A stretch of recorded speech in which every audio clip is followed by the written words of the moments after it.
area of academics and the field of sports, we now honor the student who has exhibited the school's core values of communion, service, and excellence.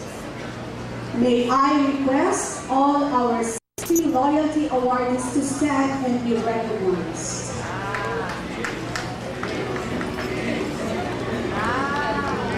From among you, we have selected the Lydia Cuevas Vicente Presidential Medallion Awardee, who has embodied LRM's best, building character, empowering minds, shaping ideals toward excellence in Catholic education. The highest award that the school gives is the President's Award.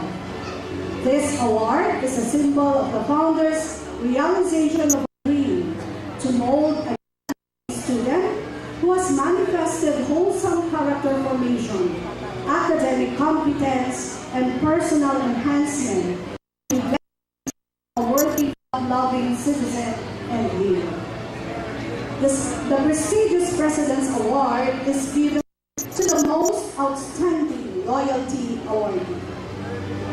The gold medallion is given only when a student satisfies all requisites necessary for the award.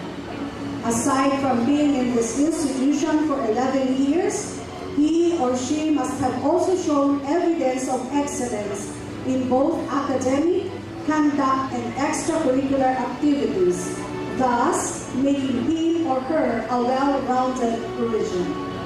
Truly, an embodiment of what a Parisian graduate is: character, mind, ideals. This year's most outstanding loyalty awardee was exhibited a well-rounded personality, being academically competent as evidenced in the awardee's consistent place in the class honor roll, an exemplary leader, a sports enthusiast, a young achiever, particularly in giving service to the poor and needy,